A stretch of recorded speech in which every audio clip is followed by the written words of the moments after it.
korfbalsters van de Peelkorf pakten zondag de titel in de hoofdklasse B. In de sporthal in Vlijmen besliste de Peelkorf in de slotminuut het duel in zijn voordeel met 10-11. Paula van Veghel benutte een strafworp en bezorgde daarmee haar ploeg de zege en het kampioenschap. Het kostte de Peelkorf in een ware korfbalthriller bloed, zweet en tranen om het laaggeclasseerde NDZW op de knieën te krijgen. De thuisploeg nam in de openingsfase brutaal de leiding en stond bij rust met 7-4 voor. De Peelkorf scoorde na de hervatting 6 treffers op rij, onder andere door 3 fraaie treffers van de jonge Sander Verstegen en leek met 17 het beslissende gaatje te hebben geslagen. De thuisploeg toonde echter veerkracht en kwam alsnog langs zij. Met haar tweede treffer van de dag besliste Van Veghel het duel op de valreep.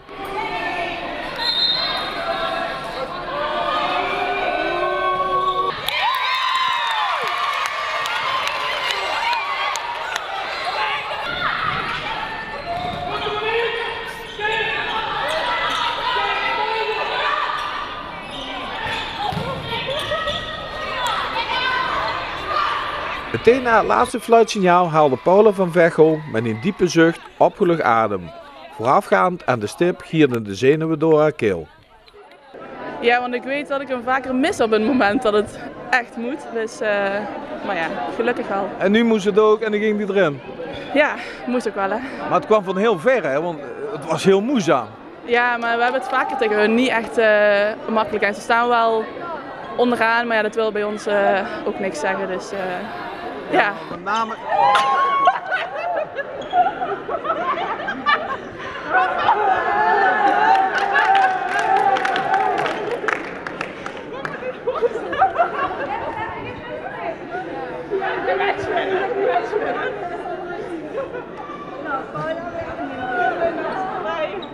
Linda is onze aanvoerster. Ja. Linda is ook heel goed. Hey, met name de eerste helft ging het niet echt geweldig hè?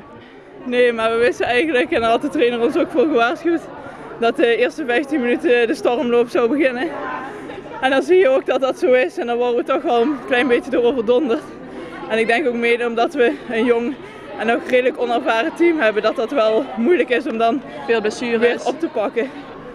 Ja, want na de rust komen jullie met 17 voor. Ik denk nu is het gebakken, maar toen ging het weer mis eigenlijk hè? Ja, maar ook daar had de trainer ons voor gewaarschuwd dat er nog een stormloop van 15 minuten zou komen. Dus we waren wel voorbereid. Ja. En hoe voelt het nu? Ja, lekker. Ja, echt fantastisch. Dit is ook wel een spannende wedstrijd, maar dat geeft dan ook wel echt een kampioensgevoel. Ja. Als je met 20-1 wint, ja, dan is het zo makkelijk. En nu heb je ook echt een winnaarsgevoel. De ontlading was na afloop groot, maar er was ook bij coach Mijn Jonkers het besef dat de titel niet cadeau was gekregen. Nou, zeg maar rustig dat het een zware bevalling was vandaag. Ja. En eigenlijk gebeurde waar ik van tevoren bang voor was, dat NDZW het initiatief zou pakken. Ja, zeg maar, Peelkorf onrustig was, druk bezig was, zo van we mogen niks kwijtraken. Nou, dat heb je de eerste helft heel erg goed kunnen zien. Tweede helft in de rust, tweede helft hebben we eigen spelletjes gaan spelen. Wissels pakken in dit geval erg sterk uit, waardoor we heel goed in de wedstrijd terugkomen. Rust komt in de ploeg en dan zie je toch de kwaliteit boven komen drijven. Bij de rust 3 doelpunten achter staan en dan uitlopen naar 3 doelpunten. Dan weer ietsje onoplettend zijn, waardoor je toch weer gelijk komt. Maar toch de kalmte en de rust bewaren om op het laatst toch op jacht gaan naar het ene doelpunt. En bij de laatste minuut toch de koel te bewaren, kansen pakken. En dan zie je dat iemand die eigenlijk op dat moment misschien wat minder in de wedstrijd zit, als koele kikker toch die bal erin gooit.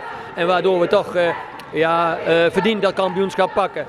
Je praat er nu heel nuchter en heel cool over, maar ik zag je ontzettend ijsberen langs de kant. Nou, moet luisteren, het is heel duidelijk zo. Je bent er zo dichtbij. Vorig seizoen waren we er ook heel dichtbij.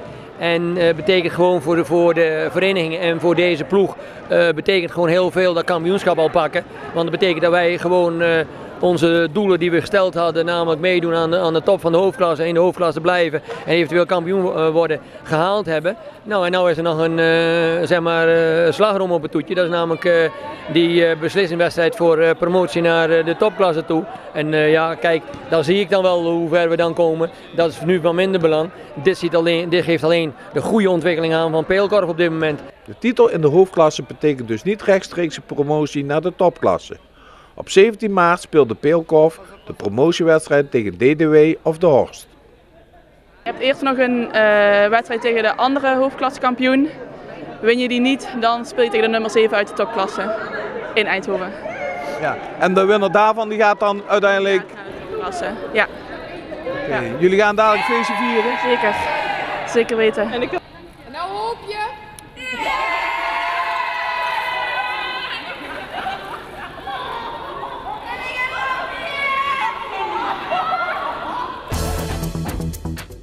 De Venraayse tributeband Roy to You heet sinds enige tijd Are You Too. Deze uit 4 muzikanten bestaande formatie gaat deze zomer een theatertour maken. Ze zullen in juni van dit jaar in de Schouwburg staan met de show The Unforgettable Night. De in 2006 als eenmalige act ontstane Are You Too was afgelopen zaterdagavond te vinden in de Schakel in Reuver met een try-out van de nieuwe show. Een try-out, dat is vanwege onze nieuwe theatertour. Ja, niet alleen theaters gaan we doen, maar met name heeft te maken, we spelen 15 juni in Venray, in onze eigen Schouwburg. En ja, dat is toch wel heel erg spannend natuurlijk. In theater zitten de mensen stil, mensen letten heel erg goed op, er is geen drang bij. Dus ja, dan moet je eigenlijk heel goed uit de verf komen. En vandaar dat we die hele complete show die we in de Schouwburg gaan doen, dat we die vanavond eerst willen uitproberen voor een staand publiek hier in Reuver.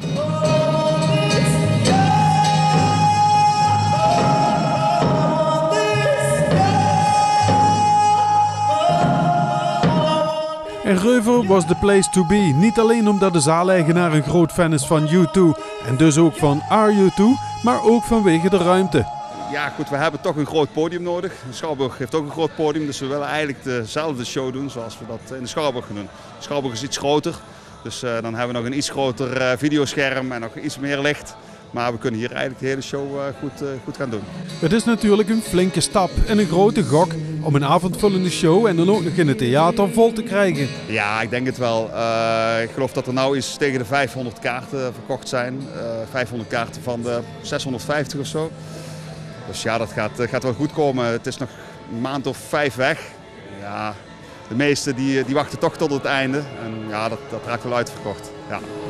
Behalve de show van de 4 muzikanten zullen er ook een aantal gastoptredens zijn. We hebben een operazanger, Stefan Jansen. U2 heeft ooit een keer een duet gedaan samen met Pavarotti. Nou, dat neemt hij voor zijn rekening.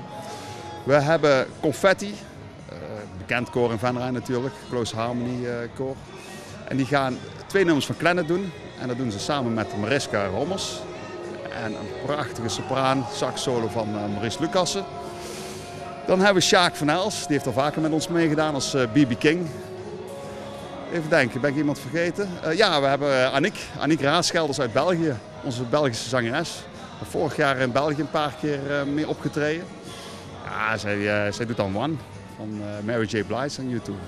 Natuurlijk is niet alle moeite voor 1 keer. De show wordt nog vaker uitgevoerd. Deze show zelf gaan we nog 2 keer doen. 1 keer in Alblasserdam en een keer in Ittervoort gaan we dezelfde show doen. Ja. Are You Too is in Venray en omstreken vooral bekend van de optredens in kroegen en kleinere gelegenheden. Des te opmerkelijker is de stap naar het theater. Ja, je wilt toch eigenlijk gaan groeien, hè? We doen niet alleen grote shows overigens. We staan nog steeds af en toe gezellig in de kroeg. Vinden we ook nog steeds heel leuk om te doen. Maar ja, je wilt toch eens een keer heel groot uitpakken. En ja, dan word je gevraagd door de Schouwburg. Ja, en dan moet je wel een grote show doen. Er wordt onder andere groots uitgepakt met een LED-videowall waar ze zeer trots op zijn. Dat is wel heel erg bijzonder. Daar hebben we onze eigen manager John Jansen, die noemen we VJ Jean Rouge, noemen we die. En die doet al een jaar of 4 of zo doet hij onze videoshows. Normaal doen we dat met een beamer, op een groot beeldscherm en nou voor het eerst met een grote LED-wall. Dus dat vinden we zelf ook wel heel erg bijzonder. Ja.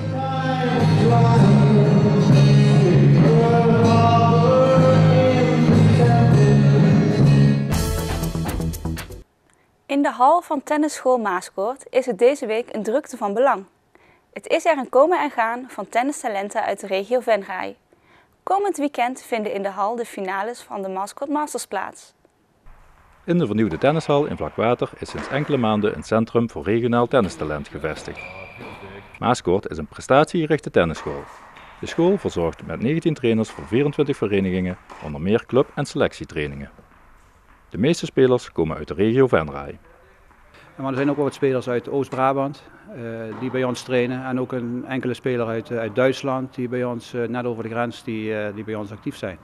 Ja, je stipt al aan, de vestiging hier in Venray. Ben je er tevreden over? Ja, we zijn er hartstikke tevreden over. Dat we nou echt een eigen honk hebben, zeg maar. We hebben in het verleden altijd tennisbanen gehuurd bij andere tennishallen. En nu kunnen we eigenlijk onafhankelijk van andere tennishallen kunnen we nou gewoon in ons eigen tennishal ons eigen plan trekken. En dat is mooi. De Maascourt Masters kunnen gezien worden als de clubkampioenschappen van de tennisschool. En dat doen spelers mee uit de hele regio, vanaf Roermond tot Kuik en Deurne en eigenlijk alles wat er tussenin zit. En we hebben ongeveer 120 deelnemers en het is bijna alleen maar prestatieve jeugd, zeg maar. En dan gaat het over verschillende klasses, neem ik aan. Het gaat over 3 klasses, future klassen, zowel bij de jongens als bij de meisjes. En we spelen dan van speelsterkte 9 tot en met 7,5 ongeveer. En die rating die ertussen zit, zeg maar. En dan heb je de challenger klasse is van 7,5 tot en met 5,5. En de profklasse is van 5,5 tot en met 0 eigenlijk. Het hoogste wat we hebben is volgens mij 2,5 volgens mij, geloof ik. En dan zijn van de week zijn de poolwedstrijden en het weekend zijn de finales? Ja, vanaf zaterdag begint het afvalschema. Dus 2 gaan er door per pool en dan komen die in kruisfinales tegen elkaar uit. En uiteindelijk zijn zondag de halve finales en de finales. Ja, en hier komen eigenlijk alle talenten van de tennisschool in actie. Ja, in ieder geval alle prestatieve talenten. En er zijn natuurlijk ook mensen die bij de tennisschool trainen die meer voor plezier spelen. Maar die mogen ook natuurlijk meedoen. Maar die zullen waarschijnlijk, meestal komen die niet zo ver in het toernooi.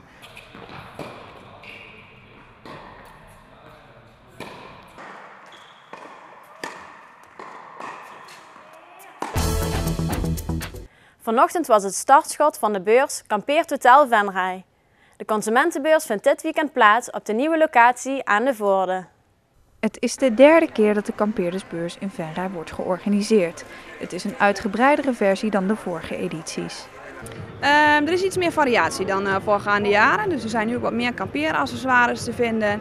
Wat meer qua toeristische informatie, maar ook camper- en caravanaanbieders, vouwwagens. Dus ja, het is gewoon een hele diverse beurs. Wat zijn een beetje de trends op kampeergebied? Het clamping, dat is wel echt een trend op het kampeergebied op het moment. Maar we hebben bijvoorbeeld ook iemand staan met oppompbare tenten. Dus dat is natuurlijk ook heel gemakkelijk. Nou, daar worden ook demonstraties van gehouden op de beurs. Dus echt het luxe kamperen is wel echt een trend op het moment op het gebied van kamperen. En dat luxe kamperen zie je dus terug in uitgebreid ingerichte campers, de nieuwste barbecues, maar ook bij de oppompbare tent. Een nieuwe innovatie op het gebied van kamperen. Het gaat als volgt. Je hebt in deze tent die hier staat, hebben wij 3 buizen zitten, oppompbare buizen. En daar zitten ventielen in en je hoeft slechts 3 buizen op te pompen en dat behoeft slechts een slag of 5, 6 lucht en dan staat hij. Deze tent, zoals die hier staat, kan binnen 4 minuten opgezet worden. Het klinkt allemaal heel erg luxe tegenwoordig, dat kamperen. Maar kamperen is toch eigenlijk back to basic? Ja, back to basic. Er zijn eigenlijk 2 trends in het kamperen. Eén is back to basic, dat mensen steeds eenvoudiger gaan kamperen. Dus echt weer terug naar het kleine tentje in plaats van de caravan of de camper. En daarbij hoort ook het koken bijvoorbeeld op hout, wat weer een nieuwe trend wordt en wat op een verbeterde manier gepresenteerd wordt hier. De standhouders komen uit het hele land om op de beurs in Venray te staan. En niet voor niets, want het schijnt dat wij wat gemakkelijker geld uitgeven dan onze landgenoten helemaal in het noorden. Wij draaien 15 kampeerautobeurzen door heel Nederland. We werken vanaf het noorden van Groningen, vanaf Leeuwarden tot het zuiden van Nederland. En wij zien toch wel de tendens dat vanaf de lijn Zwolle naar beneden kunnen mensen iets makkelijker beslissen. Dus het gaat gemoedelijker, het gaat gemakkelijker. Vandaar dat we hier ook zijn natuurlijk. Dus jullie verwachten dit weekend ook wel behoorlijk wat campers te verkopen? Wij gaan ons uiterste best doen en wij willen gewoon kampeerauto's verkopen. En daar zijn we hier voor gekomen en daar gaan we ons best voor doen. Maar niet alleen de standhouders zijn vanuit andere provincies naar Venray getrokken. Ook de kampeerliefhebbers komen uit heel Nederland naar de beurs. Wij waren te logeren in Limburg en die mensen wilden naar deze beurs. En zodoende zijn we meegegaan, maar wij zijn kampeerders. Dus komt mooi uit. Bent u op zoek naar iets? Nou, niet iets speciaals. Ik weet niet of de campers staan, denk ik, gaan we eventjes ons verlikkeren op andere campers. En informatie over campings, want we willen dit jaar een tour door Italië maken. Echt helemaal door het hele land, naar het zuiden ook. Dus daar zijn we wat informatie nodig. Dus we hebben al het enige in de tas. Ik ben in principe inderdaad aan het kijken naar een camper. En alle verwante zaken die daarbij kunnen horen, nou die komen dan de revue ook wel voorbij. Geen last van de crisis dus? Als we daarover praten, dan moeten we even een half uur uittrekken. Ja, zeker wel dus. De crisis, het blijft een thema. Terwijl mensen op de centen blijven zitten als het gaat om bepaalde uitgaven, blijft een vakantie wel een prioriteit voor veel mensen. Ondanks dat het economisch minder gaat. En dat wordt op de beurs ook gemerkt. Kamperen is toch een middel om op vakantie te gaan met relatief weinig geld. Dus eigenlijk, wij hebben vorige week ook beurzen gehad op kampeergebied. En ja, daar hebben we ook veel bezoekers gehad, dus daar merken we eigenlijk weinig van.